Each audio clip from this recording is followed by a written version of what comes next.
राज्यातील सर्व शेतकऱ्यांसाठी आज सकाळच्या महत्त्वाच्या 50 ठळक बातम्या।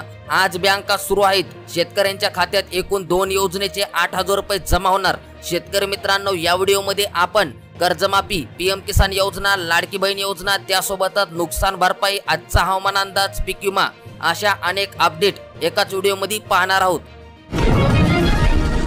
राज्यातील 80% शेतकऱ्यांना डिसेंबर 2026 पर्यंत वर्षभर 12 तास मोफत वीज उपलब्ध करून दिली जाणार आहे।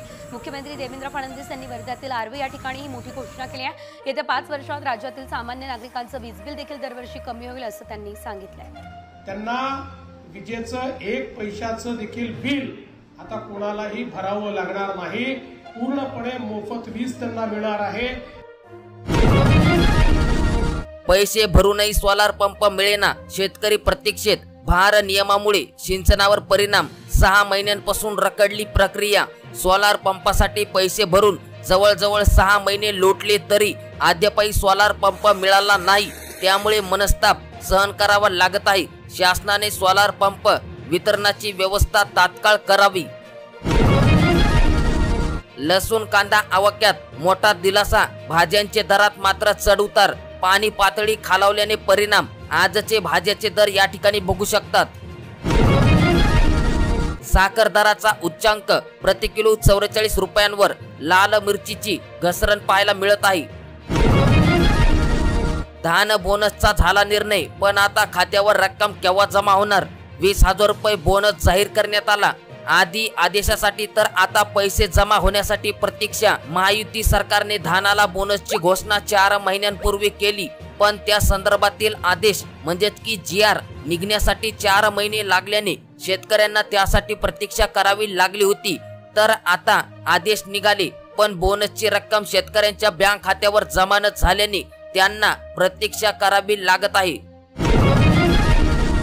शेतकऱ्यांच्या कर्जमाफीसाठी मशाल मोर्चा। महायुती सरकारने दिलेल्या आश्वासनानुसार राज्यातील संपूर्ण शेतकऱ्यांकडील थकीत व चालू कर्ज माफ करावे, वीज बिले माफ करावी, थकीत वीज बिलापोटी कृषी पंपांचा वीज पुरवठा खंडित करणे थांबवावे, दिव्यांग म्हणजेच की अपंग बांधवांना दर महिन्याला 6,000 रुपये मानधन द्यावे, यासह अन्य मागण्यांचा समावेश निवेदनामध्ये केला होता। फार्मर ID अनिवार्य तर कृषी विभागाच्या योजना बंद, म्हणजेच की शासनाने आता हा फार्मर ID 15 एप्रिल पासून कृषी विभागाच्या सर्व योजनांसाठी अनिवार्य करण्याचा निर्णय घेतला आहे। शासनाने महत्त्वाचा निर्णय घेतला। तुम्ही फार्मर ID काढली नाही तर कृषी विभागाच्या योजनांपासून तुम्ही मुकणार। एग्रेस्टेक योजनेसाठीच्या नोंदणीमध्ये नाशिक जिल्हा संपूर्ण राज्यात 2ऱ्या क्रमांकावर। मालेगाव तालुक्यातून नोंदणीला अल्प प्रतिसाद, अन्यथा लाभांपासून राहावे लागणार वंचित। ज्वारी खरेदीत नाव नोंदणीसाठी शेतकरी संघ आवारात गर्दी, शासनाचा हमीभाव जास्त, मात्र 40 गावामध्ये हरभरा, मक्का, बाजरीकडे शेतकऱ्यांनी फिरवली पाठ। 15 तारखेपासून म्हणजेच की आजपासून पुन्हा नवीन नाव नोंदणीला सुरुवात होणार।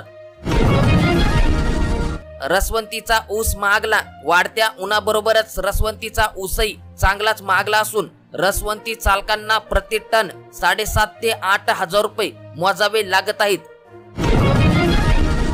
अवकाळी पावसाचा इशारा, 2 दिवसात अवकाळी, अनेक ठिकाणी गारपिटीचा मारा होणार। उष्णतेची लाट कायम, उत्तर महाराष्ट्रात गारपीट, केळी, गहू, हरभरा, कांदा या पिकांचे मोठ्या प्रमाणात नुकसान।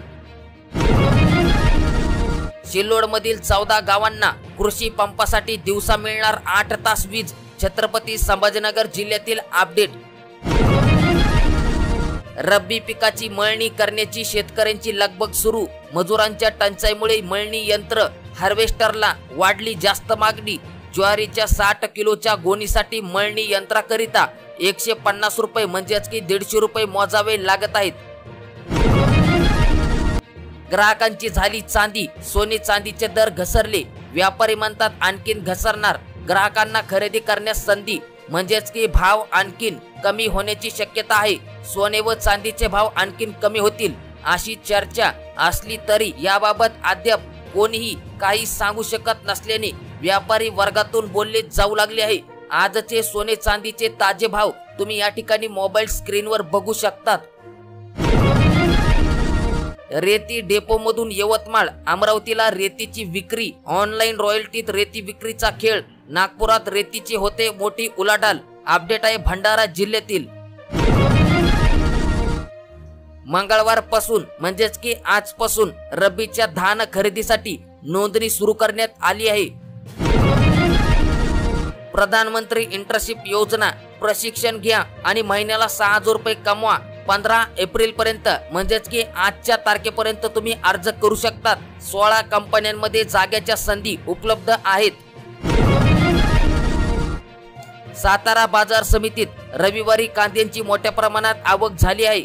त्यामुळे बाजारात कांद्याचे दर कमी झाले आहेत. किरकोळ विक्रेत्याने 100 रुपये 5 किलो या दराने कांद्यांची विक्री करत आहेत. रमाईने दिले बळ, 695 लाभार्थीचे होईल आता हक्कांचे घरकुल. डॉक्टर बाबासाहेब आंबेडकर जयंतीच्या पार्श्वभूमीवर महानगरपालिकेने केला 8.5 कोटींचा निधी मंजूर. लाभार्थ्यांच्या बँकेमध्ये 15,000 रुपयांचा पहिला हप्ता जमा करण्यात आला. शेतकऱ्यांचे अतिवृष्टीमुळे मोठे नुकसान झाले होते. अशा शेतकऱ्यांची नावे नुकसान भरपाई यादीत समाविष्ट करण्यात यावीत अशी मागणी तहसीलदार साहेबराव सोनवणे यांच्याकडे निवेदन देत मागणी करण्यात आली. अल्प वीज पुरवठ्यामुळे सिंचनावर परिणाम, 8 तास पुरवठ्याची मागणी, उन्हाळी पिकांना फटका. प्रत्यक्षात केवळ 5 तासच वीज पुरवठा मिळत असल्यामुळे भुईमूग, त्यासोबतच मूग, मका, कांदा, तीळ, भाजीपाला व फळबागा यासारख्या पिकांच्या सिंचनावर विपरीत परिणाम होत आहे. उन्हाळ्यातील उष्णतेमुळे या पिकांना भरपूर पाण्याची गरज असते. त्यामुळे शेतकरी चिंतेमध्ये आहेत. खताच्या दरवाढीमुळे आर्थिक गणित यंदा बिघडले. एका बॅगवर तब्बल 280 रुपयांची वाढ झाली. शेती करायची आता शेतकऱ्यांनी कशी? खताचे किती दर आहेत या ठिकाणी तुमच्या मोबाईल स्क्रीनवर तुम्ही बघू शकतात. संकेतस्थळ बंद, नोंदणी प्रभावित. फार्मर आयडी पासून शेतकरी दूरच. तांत्रिक अडचणीमुळे वाढली डोकेदुखी. निराधारांना अन्न सुरक्षेचा आधार, ई शिधापत्रिका देखील वाटल्या. 100 दिवसाचा कृती आराखडा अंतर्गत पुरवठा विभागाचा उपक्रम. अपडेट आहे सोलापूर जिल्ह्यातील. शेतकरी मित्रांनो, पीएम किसान योजने अंतर्गत सर्वात महत्त्वाची अपडेट आहे. व्हिडिओ संपूर्ण शेवटपर्यंत नक्कीच बघा. प्रधानमंत्री शेतकरी सन्मान निधीबाबत सरकारचा नवा निर्णय. या एका कागदाशिवाय पुढचा हप्ता तुम्हाला मिळणार नाही. तुम्हीही पंतप्रधान किसान सन्मान निधी या योजनेचे लाभार्थी असाल तर ही बातमी तुमच्यासाठी धक्कादायक ठरू शकते. कारण योजनेचा पुढचा 20वा हप्ता वेळेवर मिळणार की थांबणार हे आता एका नव्या कागदपत्रावर अवलंबून असणार. केंद्र सरकारने एक मोठा निर्णय घेतला असून शेतकरी ओळखपत्र, ज्याला आपण म्हणतो की फार्मर आयडी नसल्यास योजनेचे पुढील हप्ते थेट तुमच्या खात्यावर जमा होणार नाहीत. याबद्दलच्या आपण अपडेट आपण चॅनलवर वेळोवेळी पाहितले आहेत. असे आता स्पष्ट करण्यात आले आहेत. आतापर्यंत 19 हप्त्यांचे पैसे मिळाले असले तरी 20वा हप्ता मिळविण्यासाठी आणि नमूद शेतकरी योजनेचे 2,000 रुपये मिळविण्यासाठी हे ओळखपत्र अनिवार्य करण्यात आलं आहे.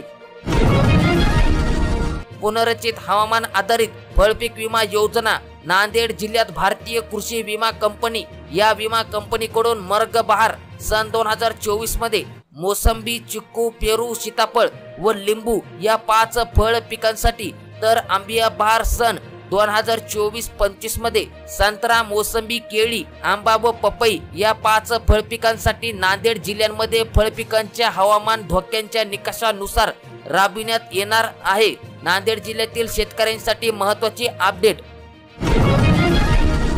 महाराष्ट्रात म्हणजेच की आपल्या राज्यामध्ये अनेक जिल्ह्यांसाठी पावसाचा आज येलो अलर्ट जारी करण्यात आला. हवामान विभागाने म्हटले आहे की आज कोल्हापूर, सांगली, सोलापूर, नांदेड, लातूर आणि धाराशिव जिल्ह्यांमध्ये मेघनासह, विजांच्या कडकडासह आणि जोरदार वाऱ्यांसह पाऊस पडण्याची शक्यता आहे.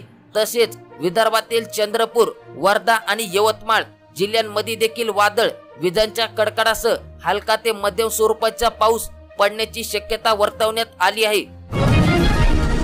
पुढील 4 दिवसामध्ये मेघना गर्जनासह पुन्हा अवकाळीची शक्यता वर्तवण्यात आली. तिसऱ्या आठवड्यात पारा 42 अंशांवर जाणार. पावसात शेती पिकाचे नुकसान होऊ नये यासाठी शेतकऱ्यांनी काढणी केलेले व काढलेले पीक झाकून ठेवावेत. जनावरांना सुरक्षित ठिकाणी बांधावेत. अपडेट आहे धाराशिव जिल्ह्यातील। पशुगणना पूर्ण महिनाभरामध्ये कळणार प्रत्यक्ष संख्या। पशुगणनेसाठी जिल्ह्यामध्ये 109 प्रगणक व पर्यवेक्षकांची नेमणूक। घरकुलावर सौर संच लावला तर मिळणार 15,000 रुपये अनुदान। अनुदानामध्ये झाली वाढ, लाभार्थ्यांना दिलासा आणि घरकुलांच्या अनुदानामध्ये 50,000 रुपयांची वाढ देखील करण्यात आली। उत्पादनासह रहिवासी पुरावा द्या, नसल्यास राशन कार्ड आता रद्द होणार। जिल्हा पुरवठा विभाग अपात्र शिधापत्रिका शोध मोहीम 1 एप्रिल पासून सुरू करण्यात आली आणि या मोहिमेअंतर्गत जे पात्र असतील त्यांचे राशन बंद करण्यात येणार। शिधापत्रिकांवरील स्थलांतरित मयतांचा शोध घ्यायचा कसा? 2 महिन्यांची मुदत, पुरवठ्याकडे मनुष्यबळांचा अभाव, दुकानदारावर मदार। ज्या शिधापत्रिका धारकांनी ई-केवायसी केली नाही त्यांनी 30 एप्रिल पर्यंत ई-केवायसी करा, नाहीतर तुमचे देखील राशन कार्ड बंद करण्यात येणार। शेतकरी कर्जमाफीवरून महायुती विरोधामध्ये एल्गार, काँग्रेस शेतकरी संघटना आक्रमक। कृषी मंत्री कोकाटेंच्या दारात बच्चू कडूंनी पेटवली मशाल। गाईचा खर्च दिवसाला 100 रुपये, मिळणारे अनुदान फक्त 50 रुपये। शासनाच्या अटी व शर्तीचे पालन करणाऱ्या गोशाळांना प्रति गाय 50 रुपये अनुदान दिले जाते। मात्र वाढत्या महागाईत हे अनुदान परवडणारे नाही। धाराशिव जिल्ह्यातील 2,37,550 शेतकऱ्यांकडे आता फार्मर आयडी। शेतीचे व्यवहार आणि योजनेचा लाभ घेण्यासाठी ऑनलाईन नोंदणी करणे आवश्यक आहे। शेतकरी मित्रांनो, तुम्ही फार्मर आयडी जर काढली नाही तर कोणत्याच योजनेचे अनुदान तुम्हाला मिळणार नाही। ठिबक सिंचनचे अनुदान रखडल्याने शेतकरी संकटामध्ये। 1.5 ते 2 वर्षांपासून प्रतीक्षा, शासनाकडूनच अनुदान आले नसल्याची कृषी विभागाची माहिती। 40 सिंचनासाठी शेतकऱ्यांना 45,000 रुपये अनुदान देण्यात येते।